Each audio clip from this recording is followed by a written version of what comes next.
तस्से भगवतो अरहतो सम्मा संबुद्दस्से नमो तस्से भगवतो अरहतो सम्मा संबुद्दस्से नमो तस्से भगवतो अरहतो सम्मा संबुद्दस्से साधु साधु साधु।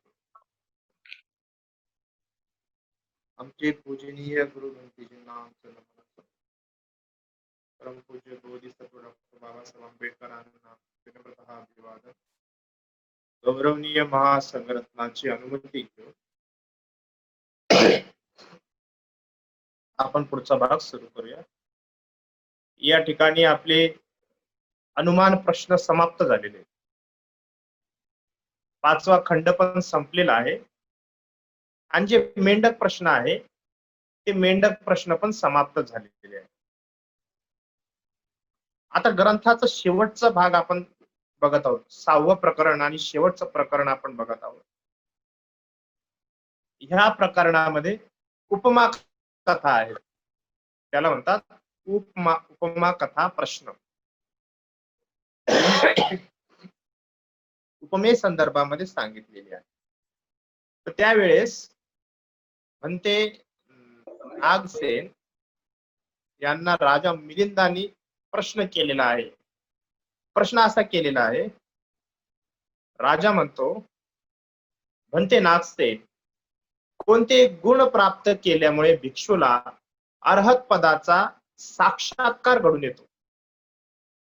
राजाने प्रश्न असा केलेला आहे की म्हणते नागसेन, असे कोणते गुण आहेत की ते गुण प्राप्त केल्यामुळे भिक्षूला अर्हत पदाचा साक्षात्कार होत असतो किंवा अर्हत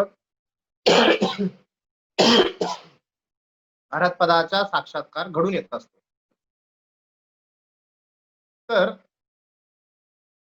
म्हणते म्हटले, महाराज, अर्हत पद प्राप्त करून घेण्यासाठी भिक्षूमध्ये खालील गुण असले पाहिजे.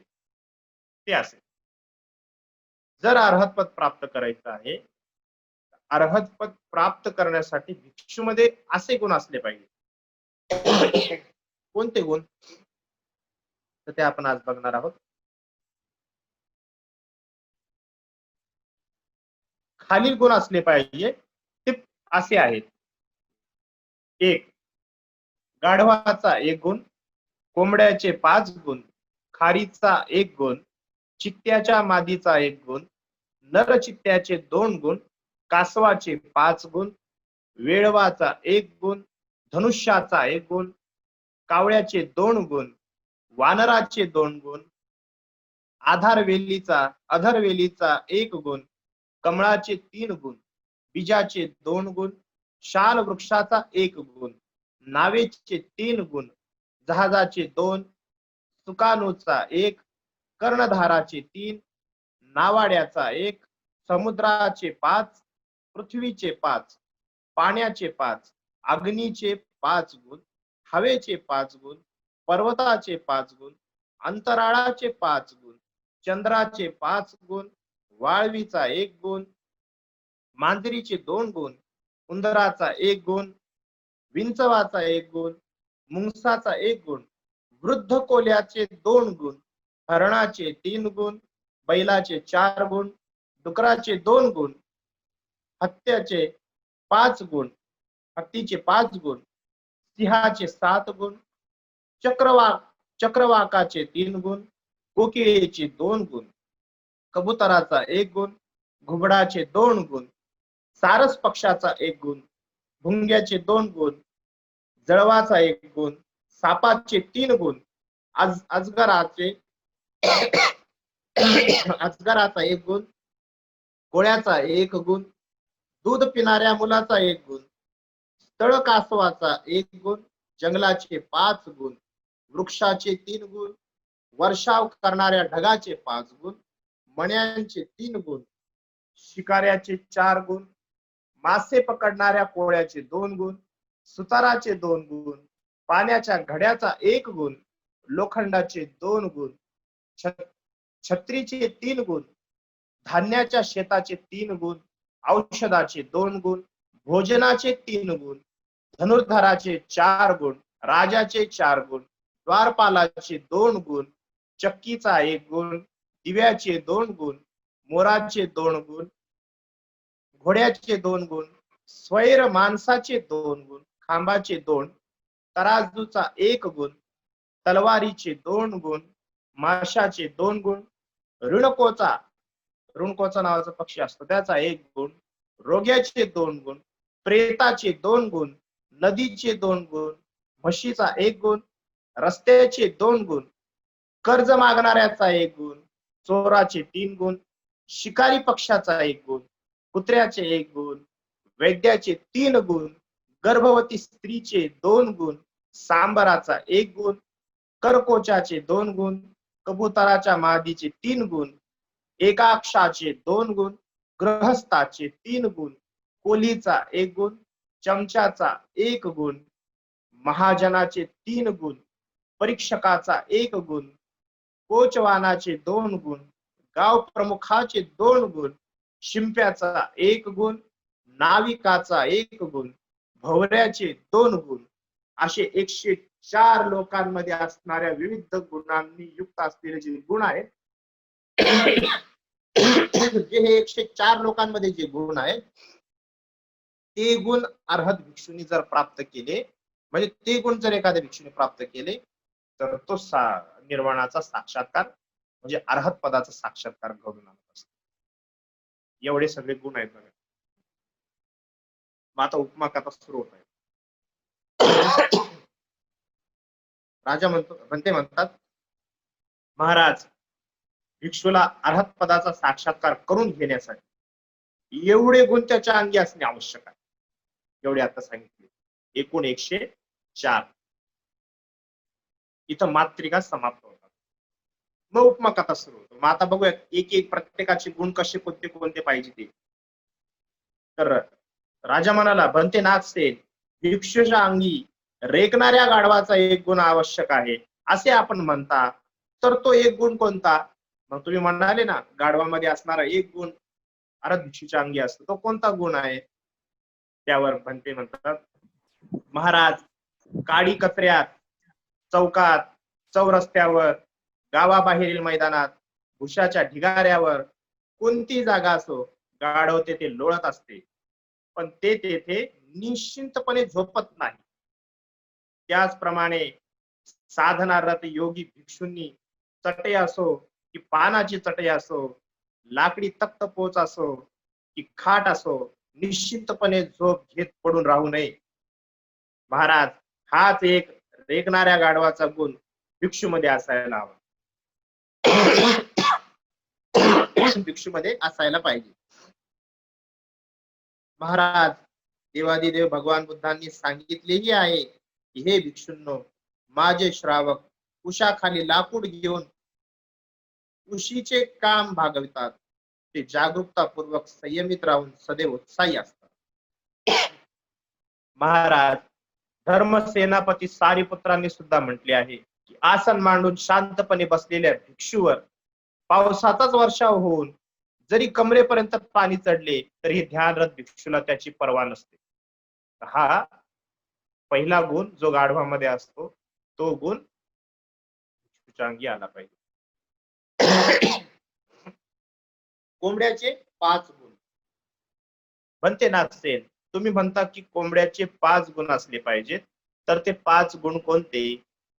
यावर बनते म्हणाले, महाराज, कोंबडा वेळेवर झोपतो, त्याचप्रमाणे भिक्षू साधकास वेळेवर चैत्यभोवती जागा झाडून काढली पाहिजे, वेळेवर पाणी भोजन घेतले पाहिजे, वेळेवर स्नानादी शारीरिक कार्य आटोपले पाहिजे, वेळेवर स्नान आटोपून चैत्याची वंदना केली पाहिजे आणि वेळेवरच वृद्ध भिक्षूंच्या भेटी गाठी घेऊन आपल्या एकांतित खोलीत जाऊन चिंतनासाठी बसले पाहिजे. कोंबड्याचा हाच पहिला गुण भिक्षूच्या अंगी असला पाहिजे. महाराज, कोंबडा वेळेवर जागा होतो, त्याचप्रमाणे योग साधना करणाऱ्या भिक्षूंनी योग्य वेळी उठले पाहिजे, वेळेवर चैत्याच्या स्वभावाची जागा झाडून काढली पाहिजे, वेळेवर पाणी आणि भोजन घेतले पाहिजे, वेळेवरच आपले शरीर कृत्य आटोपले पाहिजे, वेळेवर स्नान आटोपून त्याची वंदना केली पाहिजे आणि वेळेवर आपल्या एकांतात खोलीत जाऊन चिंतनासाठी बसले पाहिजे. कोंबड्याचा हा दुसरा गुण भिक्षूच्या अंगी असला पाहिजे. महाराज, कोंबडा आपल्या पायांनी जमीन उकरून उकरून दाणे टिपतो. कोंबडा काय करतो? आपल्या पायांनी जमीन उकरून उकरून दाणे टिपतो. त्याचप्रमाणे योग साधना करणाऱ्या भिक्षूंनी सतर्कतापूर्वक नीट पाहून काही खाल्ले पाहिजे. ते असे की मी हे भोजन मोजेसाठी घेत नाही, चैनीसाठीही नाही, शारीरिक सौंदर्यासाठीही नाही, तर केवळ आपल्या शरीराची स्थिती कायम राखण्यासाठी, जिवंत राहण्यासाठी, पोटातील आग विझवण्यासाठी, आणि असे करून मी आपल्या पूर्वीच्या वेदना दूर करीत आहे आणि नवीन वेदना उत्पन्न होण्यासाठी मुळीच संधी देत नाही. याप्रमाणे माझे जीवन मी पवित्र व निर्दोष करीत आहे. महाराज, कोंबड्याचा हा तिसरा गुण कोंबड्याचा हा तिसरा गुण भिक्षूच्या अंगी असणे आवश्यक आहे. देवादिदेव भगवान बुद्धांनी सुद्धा म्हटले आहे की निर्जन जंगलात प्रवास करीत असता उपवासामुळे आपल्या मुलाचे मांस खाण्याची पाळी आली असता असे हात थरथर कापू लागतात, किंवा गाडीच्या धुऱ्यास बांधलेल्या चांबड्याच्या दोऱ्या भुकेपायी खाण्याची वेळ आली असता हजारदा विचार करावा लागतो. त्याचप्रमाणे पोटाच्या अग्निपायी जीवनाच्या रक्षणासाठी आहार घ्यावा लागतो. महाराज, कोंबडा डोळे असून सुद्धा रात्रीच्या वेळी आंधळा बनतो. कोंबड्याचा काय गुण असतो? डोळे असून सुद्धा रात्रीच्या वेळेस तो आंधळा बनतो. त्याचप्रमाणे योग साधना करणाऱ्या भिक्षूंनी जंगलात राहत असता, गावात गेले असता, भिक्षाटन करीत असता मनाला आकर्षित करून घेणारे रूप, शब्द, गंध, रस आणि स्पर्शाच्या प्रती डोळे असून आंधळे व वाचा असून मुकी होऊन राहावयास पाहिजे. महाराज, महाकात्यायन स्थवीर म्हणाले होते की सांसारिक विषय समोर आले असता डोळे असून आंधळे, कान असून बहिरे, वाचा असून मुके आणि शक्तिशाली असून दुर्बल व्हावयास पाहिजे. जणू काय हो कोणी झोपला आहे किंवा मृत्यू पावला आहे. महाराज, दगड, छडी, काठी किंवा मोगरीने हाकलून लावले तरी कोंबडा अवेळी आपल्या खुराड्यात शिरत नाही. कितीही प्रयत्न केला तरी कोंबडा अवेळी आपल्या खुराड्यात शिरत नाही. त्याचप्रमाणे योग साधना करणाऱ्या भिक्षूंनी चिवर शिवताना, विहाराची डागडुजी करत असता, आपले दुसरे व्रत पूर्ण करीत असता, उपदेश देत असता किंवा उपदेश ऐकत असता कोणत्याही वेळी मानसिक तत्परता सोडून देऊ नये. महाराज, योग्याने स्वतःचे घर म्हणजे मानसिक तत्परता आहे हे विसरू नये. कोंबड्याचा हा पाचवा गुण भिक्षुत असणे आवश्यक आहे. महाराज, देवादिदेव भगवान बुद्धांनी म्हटले आहे की हे भिक्षूंनो, भिक्षूंची उत्तराधिकारांच्या रूपाने मिळवलेली जमीन म्हटले म्हणजे चार स्मृती प्रस्थान होत. महाराज, धर्मसेनापती सारीपुत्रांनी सुद्धा म्हटले आहे की हत्ती झोपेत असला तरी तो कधी आपली सोंड आपल्या कोणत्याही अंगाखाली सापडू देत नाही. आपल्या अनुकूल प्रतिकूल खाद्य काय या गोष्टीचा त्याला चटकन जाणीव होते. त्याचप्रमाणे भगवान बुद्धांची मननीय असा उपदेश कधी दबणार नाही यासाठी बुद्धपुत्रांनी नेहमी सावध राहिले पाहिजे. महाराज, कोंबड्याचे हे 5 गुण भिक्षूमध्ये असले पाहिजे. तिसरं म्हटलेले खारीचा एक गुण. खारा असते ना, स्पिरल, त्याला काय म्हणतात? खाराच म्हणतात ना, गिलेहरी है की नाही? म्हणते नाचते, तुम्ही म्हणता की खारीचा एक गुण भिक्षूंच्या अंगी असला पाहिजे, तर तो एक गुण कोणता? महाराज, एखादा शत्रू समोर येतात खार आपले शेपूट जमिनीवर आपटून फुगवीत फुगवीत असते आणि अशा रीतीने शत्रूला पळवून लावित असते. त्याचप्रमाणे योग साधना करणाऱ्या भिक्षूंनी क्लेशरूपी शत्रू जवळ येतात स्मृती प्रस्थानाची काठी आपटून त्यांना पळवून लावले पाहिजे. महाराज, हाच खारीचा एक गुण असणे आवश्यक आहे. महाराज, स्थवीर चूलपंथकांनी सुद्धा म्हटले आहे स्थवीर चुल्लपंथक हे भिक्षू होते, आरत भिक्षू होते. स्थवीर चुल्लपंथकांनी सुद्धा म्हटले आहे की जेव्हा श्रमणांच्या गुणांना नष्ट करून टाकणारे क्लेश शत्रू चढून आले, तर अशा वेळी स्मृती प्रस्थानाच्या काठीने त्यांना झोडपून पळवून लावले पाहिजे. चित्ताच्या चित्त्याच्या मादीचा एक गुण आहे की नाही. चित्ता पण कोणता? मादी असलेली चित्ता. म्हणते नागसेन, तुम्ही म्हणता चित्त्याच्या मादीचा एक गुण असला पाहिजे असे म्हणाले, तर तो एक गुण कोणता? यावर भन्ते म्हणतात, महाराज, चित्त्याच्या मादीने एकदा गर्भधारणा केली की जन्मभर ती कधी पुनराशी पुनर्गर्भधारणा सोबत करीत नाही. त्याचप्रमाणे योग साधना करणाऱ्या भिक्षूंनी पुन्हा कधीही जन्म घेण्यापासून, गर्भात येण्यापासून, मृत्यूपासून, नष्ट होण्यापासून, म्हातारे होण्यापासून आणि सांसारिक वाईटात वाईट दुर्गतीचे भय पाहून आवागमनापासून कायमचे मुक्त होण्याचा संकल्प केला पाहिजे. महाराज, सुत्तनिपात ग्रंथातील धनिय गोप सुत्तात भगवान बुद्धांनी म्हटले आहे की हे मेघा, इच्छा असेल तितका वर्षाव कर. मेघा म्हणजे ढग. हे मेघा, इच्छा असेल तितका वर्षाव कर, परंतु सांडा समान दोर तोडून आणि हत्ती समान साखळ दंड तोडून दुर्गंधाची झाडी तुडवून एकदा बाहेर पडलो, तेव्हा पुन्हा मी कधीही अशा गर्भात पडणार नाही, असं भगवान बुद्ध म्हटले. नरचित्त्याचे दोन गुण आहे की नाही. चित्ता जो नर आहे त्याचे दोन गुण असले पाहिजे. पण ते नागसेन, नरचित्त्याचे दोन गुण असले पाहिजेत असे तुम्ही म्हणाले, ते दोन गुण कोणते?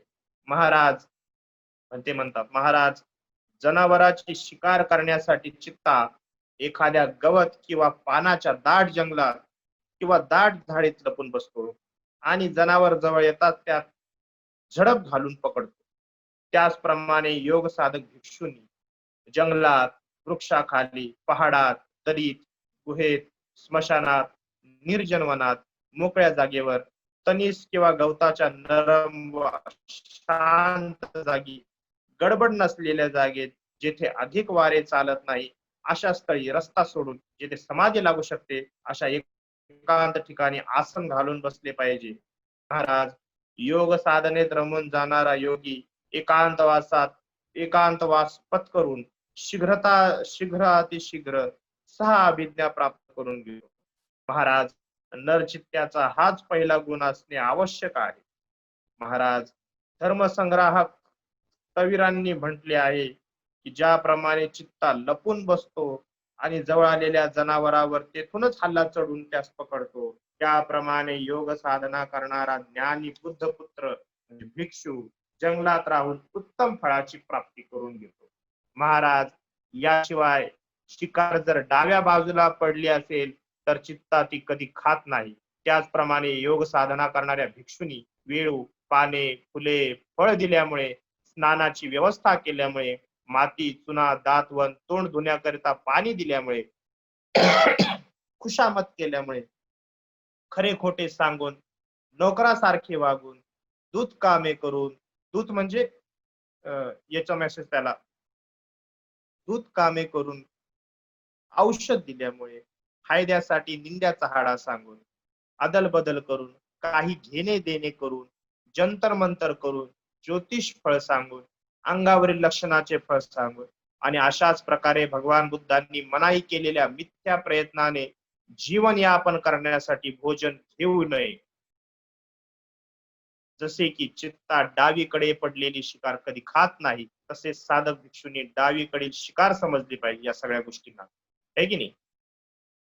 महाराज, जर नरचित्त्याचा हा दुसरा गुण महाराज नरचित्त्याचा हा दुसरा गुण असणे जरुरी आहे. महाराज, धर्मसेनापती सारिपुत्रांनी सुद्धा म्हटले आहे, जर तोंडाने मागून मी गोड गोड खीर खाईन तर त्यामुळे माझी जीविका निंदनीय समजली जाईल. तेव्हा भुकेमुळे माझ्या आतड्या बाहेर येऊन पडल्या किंवा प्राण गेला तरी मी माझी जीविका अशुद्ध होऊ देणार नाही व माझे व्रत तोडणार नाही, असे धर्मसेनापती सारिपुत्त म्हटले होते. कासवाचे 5 गुण. म्हणते नागसेन, तुम्ही म्हणता की कासवाचे 5 गुण असणे आवश्यक आहे, तर ते 5 गुण कोणते? महाराज, कासव जलचर प्राणी आहे, तो पाण्यातच राहतो. त्याचप्रमाणे योग साधक भिक्षुनी सर्व प्राणी आणि मनुष्य कल्याणाची कामना अंतर्मनात बाळगून वैरभावाला आपल्या मनातून बाहेर काढून अनंत आणि व्याप्त अशा मैत्री भावनेला समस्त जगावर पसरवून विहार केला पाहिजे. विहार केला पाहिजे म्हणजे राहिले पाहिजे. महाराज, कासवाचा हाच पहिला गुण साधक भिक्षुक असला पाहिजे. कासव आपले डोके बाहेर काढून पाण्यात पोहत असतो. जर कुणाची त्याला चाहूल लागली तर अनेक त्याच्या दृष्टीस पडू नये म्हणून खोल पाण्यात बुडी मारतो. त्याचप्रमाणे ध्यान भावना करणाऱ्या भिक्षूने क्लेशांची चाहूल लागताच त्यांनी आपणास पाहू नये म्हणून तात्काळ आपल्या ध्यान साधनेच्या खोल तळात बुडी मारली पाहिजे. महाराज, कासवाचा हा दुसरा गुण भिक्षूमध्ये असणे आवश्यक आहे. महाराज, याशिवाय कासव कधी कधी पाण्याबाहेर येऊन आपले शरीर सुकवित असते. त्याचप्रमाणे योग साधना करणाऱ्या भिक्षूने बसले असता, उभे असता, झोपले असता किंवा फिरत असता आपले ध्यान तोडून आपल्या मनातील क्लेशांना दाबून टाकण्यासाठी उत्साहाच्या उन्हात आपले मन सुकवून घ्यावयास पाहिजे. महाराज, कासवाचा हा तिसरा गुण असला पाहिजे. महाराज, याशिवाय कासव जमीन उकरून तेथे एकांत ठिकाणी आपले घर तयार करतो. त्याचप्रमाणे योग साधना करणाऱ्या भिक्षूने लाभ सत्कार तसेच प्रशंसा यापासून दूर अशा शून्य व एकांत जंगल, पर्वत, दरी, गुहा अशा निशब्द निर्जन स्थळी आपले वास्तव्य केले पाहिजे. महाराज, कासवाचा हा चौथा गुण असला पाहिजे. महाराज, वंगत पुत्र स्थवीर उपसेन यांनी सुद्धा म्हटले आहे की भिक्षूंनी समाधी भावनेची साधना करण्याकरिता रानटी पशुपक्षी असणाऱ्या एकांत निशब्द अशा स्थळी निवास केला पाहिजे. महाराज, आणखी कासव बाहेर फिरत असता जर एखाद्याला पाहून घेतो किंवा कोणाची चाहूल लागली तर तो ताबडतोब आपले सर्व अंग आपल्या कवचात समेटून चुपचाप पडून राहतो आणि त्याप्रमाणे आपले रक्षण करतो. त्याचप्रमाणे योग साधना करणाऱ्या भिक्षूने परिस्थिती पाहून सर्व बाजूंनी रूप, शब्द, गंध, रस, स्पर्श यांची प्रलोभने आली असता तात्काळ सहाही इंद्रियांच्या द्वारावर संयमाचा पडदा टाकून घेतला पाहिजे आणि आपल्या श्रमण धर्माचे रक्षण करण्यासाठी मनाला ध्यान साधनेत गुंतवून सावध झाले पाहिजे. महाराज, हाच कासवाचा पाचवा गुण असला पाहिजे. महाराज, संयुक्त निकायातील कुर्मोपम सूत्रात देवादिदेव भगवान बुद्धाने म्हटले आहे, ज्याप्रमाणे कासव आपले अंग आपल्या कवचात लपवून घेत असतो त्याप्रमाणे भिक्षूने आपल्या मनातील कुतर्क दाबून टाकले पाहिजे. दुसऱ्या कोणावरही आपला भार न टाकता, कोणालाही कष्ट न देता या संसारातून मुक्त झाले पाहिजे असं भगवान बुद्धांनी म्हटलेलं आहे. पुढे आहे वेळ वाचा एक गुण. म्हणते नागसेन, तुम्ही म्हणता की वेळ वाचा एक गुण असला पाहिजे, तर तो एक गुण कोणता? महाराज, जिकडे वारा वाहत असतो तिकडेच वेळ वाकून जातो. वेळ माहिती ना, वेळ वेळ असतो ना, कदाचित त्याला वेळच म्हणतात. जिकडे वारा असतो तिकडे वेळ वाकून जातो. दुसऱ्या बाजूला त्याचप्रमाणे योग साधना करीत असलेल्या भिक्षूने नव अंगाने युक्त असणाऱ्या भगवान बुद्धांच्या उपदेशानुसार आचरण केले पाहिजे. त्या विरुद्ध आचरण करू नये. श्रमणांचा हाच धर्म होय. महाराज, वेळवाचा हाच एक गुण असला पाहिजे. महाराज, कबीर राहुल यांनी म्हटले आहे, कबीर राहुल आहे की नाही, जे म्हणते भगवान म्हणजे सिद्धार्थ गौतमाचे पुत्र होते, नंतर भिक्षू झाले होते. कबीर राहुलांनी सुद्धा म्हटले आहे की भगवान बुद्धांच्या 9 अंगांनी युक्त अशा उपदेशानुसार सदैव निर्दोष असे कार्य करीत असता मी सर्वच अपाय ओलांडले आहेत असे कबीर राहुल म्हटले होते. धनुष्याचा एक गुण. म्हणते नागसेन, धनुष्याचा एक गुण असणे आवश्यक आहे असे तुम्ही म्हणता, तर तो एक गुण कोणता? यावर बनते म्हणतात, महाराज, उत्तम प्रकारे मोजून मापून तोलून काढलेले धनुष्य ताणल्यानंतर ते दोन्ही टोकाकडून सारखेच वाकत असते. काठी समान ते एकदम ताठ राहत नाही. त्याचप्रमाणे योग साधना करीत असलेल्या भिक्षूने स्थवीर, नवीन भिक्षू, मध्यम वयाचे भिक्षू आणि समान वयाच्या भिक्षू समोर नम्रपणे वागले पाहिजे, उद्धटपणे वागू नये. महाराज, धनुष्याचा हाच एक गुण असला पाहिजे. महाराज, विदुर पुष्णक जात विदुर पुष्णक जातक आहे, विदुर पुष्णक जातक म्हणून. त्या जातकात देवादिदेव भगवान बुद्धांनी म्हटले आहे की धैर्यवान माणसाने धनुष्या समान नम्र, वेळवा समान कोमल हृदय आणि कोणाशी कठोर व्यवहार न करता वागले पाहिजे. तो माणूस श्रेष्ठ समजला पाहिजे, असे भगवान बुद्ध म्हटलेले आहे. कावळ्याचे 2 गुण. आता कावळ्याचे सुद्धा 2 गुण असले पाहिजे. तर कावळ्याचे 2 गुण कोणते? म्हणते नागसेन, तुम्ही कावळ्याचे 2 गुण असले पाहिजे असे म्हटले होते. ते 2 गुण कोणते? तर म्हटलेलं आहे, महाराज, कावळा नेहमी विस्मित आणि सावध राहतो. है की नाही? कावळा नेहमी विस्मित आणि सावध राहतो. त्याचप्रमाणे योग साधनेत मग्न राहणाऱ्या भिक्षूने आपल्या इंद्रियांना वश करून अत्यंत संयमित, शंका बाळगून विस्मित आणि सावध राहिले पाहिजे. कधी गैरसावध राहू नये. महाराज, कावळ्याचा हाच पहिला गुण असला पाहिजे. महाराज, याशिवाय कावळ्याला काही खाण्याचे पदार्थ मिळाले असता तो आपल्या सर्व जात भाईंना बोलावून मगच खातो. कावळ्याचा हा एक गुण आहे. कावळ्याला जर खाण्याचे काही पदार्थ मिळाले असता तो आपल्या जात भाईंना बोलावून मगच खातो. त्याचप्रमाणे योग साधना करणाऱ्या भिक्षूंनी धर्मविनयपूर्वक मिळवलेले भोजन ते केवळ भिक्षा पात्रालाच चिकटलेले का असेना, पण आपल्या सहयोगी, सदाचारी, गुरुबंधूशी कोणत्याही प्रकारे भेदभाव न करता वाटून खाल्ले पाहिजे. महाराज, कावळ्याचा हाच दुसरा गुण असला पाहिजे.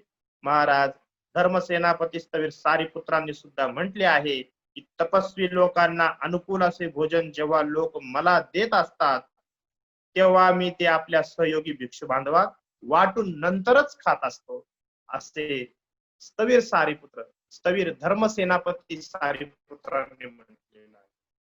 वानराचे 2 गुण. म्हणते नागसेन, तुम्ही म्हणालात की वानराचे 2 गुण असले पाहिजे, तर ते 2 गुण कोणते? यावर म्हणतात, महाराज, वानर कोणत्याही प्रकारच्या भयापासून मुक्त असलेल्या एकांत घनदाट जंगलात शाखा उपशाखांनी युक्त अशा झाडावरच वास्तव्य करतो.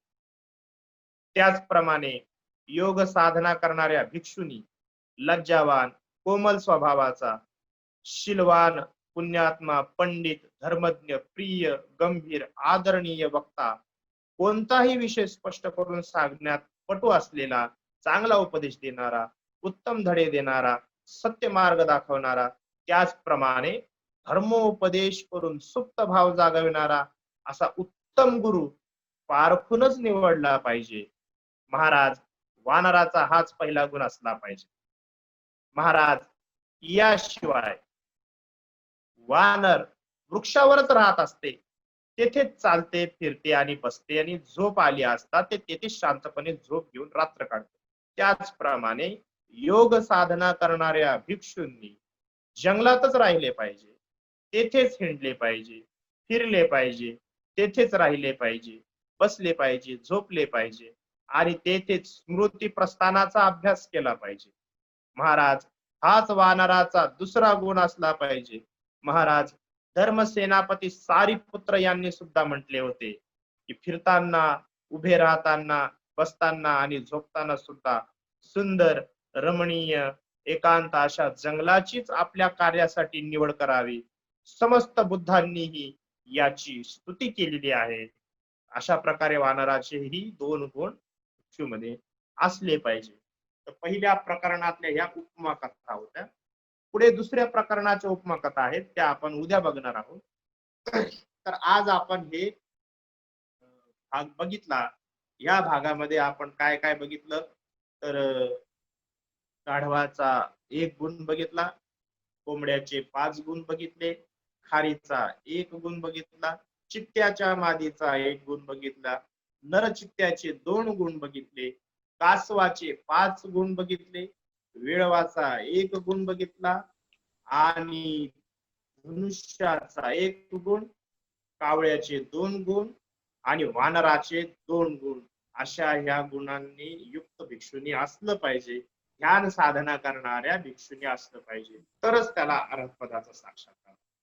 अजून पुढे दुसऱ्या प्रकरणामध्ये उपमा कथेमध्ये येणार आहे बाकीच्या गुणांचा एकूण 104 आहेत, है की नाही. त्याच्यापैकी आपण फक्त 10 गुण बघितले, म्हणजे 10 प्रकार बघितले, है की नाही. तर ते आपण उद्या बघणार आहोत.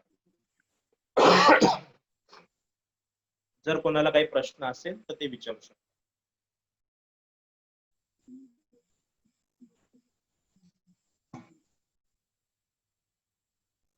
अशा प्रकारे अरहत भिक्षूमध्ये ते गुण असले पाहिजे, म्हणजे अरहत होण्यासाठी ते गुण भिक्षूमध्ये उत्पन्न झाले पाहिजे, असं या ठिकाणी म्हटलेलं आहे. तर कोणाला काही प्रश्न असेल ते विचारू शकतात, आपला माईक ओपन करून.